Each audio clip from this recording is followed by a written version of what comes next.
Whether you plan on making videos on your iPhone or Android device, I'll be sharing with you the best settings and tips for making YouTube videos on your phone. And I'm not gonna waste your time, let's jump into it. We have tip number 1, which is finding a place to film. Some of the things you need to be thinking about is the room quiet? Is there an air conditioner or a fan or possibly noise that's going to affect me making videos? Is my background clean? Chances are you don't have a perfectly set up studio like I have going on, but is it messy? Are people gonna think you're a hoarder? What's going on with that? And I'm speaking from experience because I used to film in a basement and it looked absolutely terrifying. Is there a lot of echo in your room? Now, normally if you're just in a bedroom, you should be fine, but if you're in like a kitchen where there's a lot of echoey space like wood floors instead of carpet, that could cause a problem and affect your audio quality, and people will just leave your video based on that. If you are filming in a studio or a room, are there lights that you can turn on in the background to kind of add depth? Like I have this lamp here,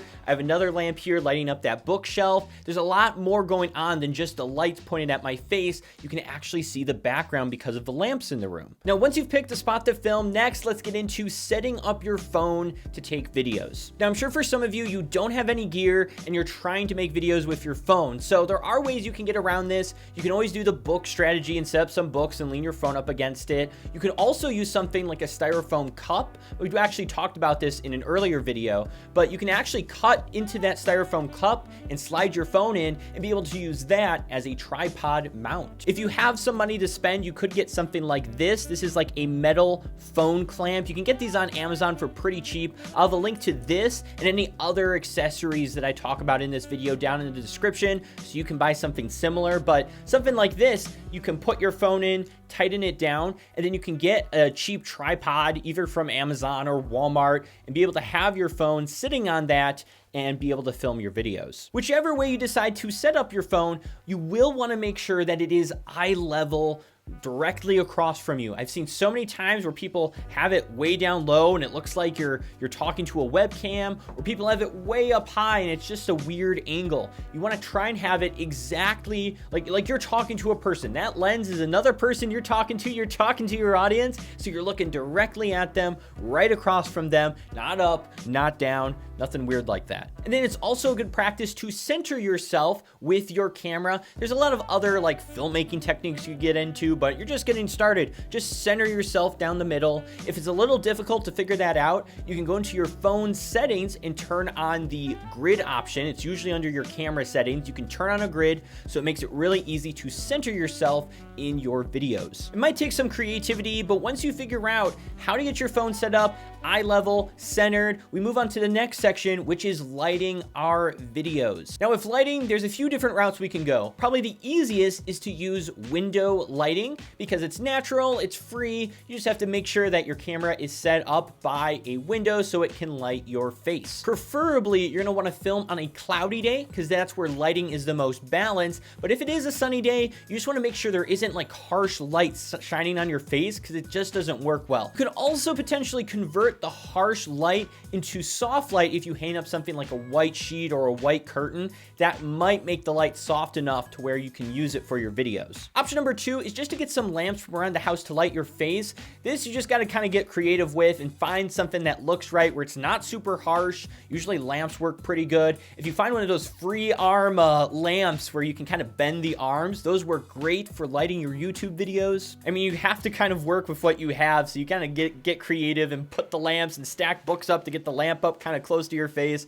It's kind of an interesting setup, but you gotta do what you gotta do if you're working on a free budget. The other option is to go the paid route and buy lights, which lights can be as low as like $20 to $40 up to like $500 to $1,000. So there's a big broad spectrum. Now later on in this series, we're gonna get into the best budget lighting for your videos. If you're not in this playlist yet, make sure to click down in the description, click that link so you can watch the full series of setting up your videos, growth strategies, editing, the whole shebang. But you really don't have to break the bank to get lighting. So if you do have money, I would definitely invest it at least in 2 lights. Like I have a soft box, which is a type of light shining on my face, and then I have like a little LED light shining on this side of my face, and then I just have some lamps lighting up my background, and that's my setup. So as long as you got 2 lights here shining on both sides, this one brighter, this one a little bit lighter, and then some lights in the background, you'll probably do fine. Step number 3 is to think about your microphone, or at least your audio settings. Now, I will say the iPhone or even some of the Android phones, if you have like a Samsung, one of the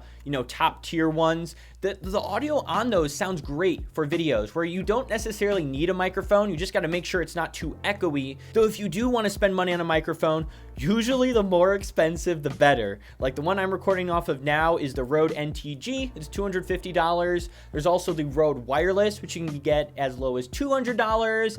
And then actually later in the series, we're talking about budget microphones under $50 on Amazon.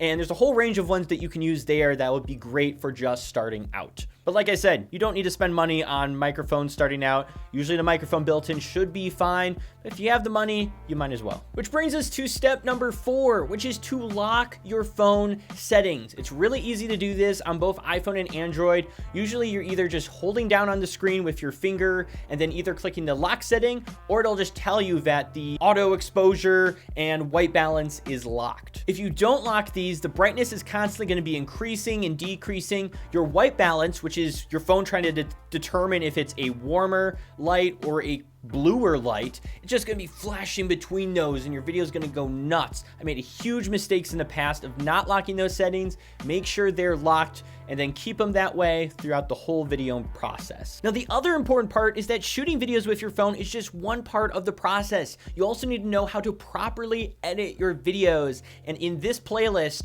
if you're not in it already, we're going to cover how to edit your videos properly so that way you can create engagement for your videos as well as growth strategies to help you grow your channel. So click here to continue watching this series.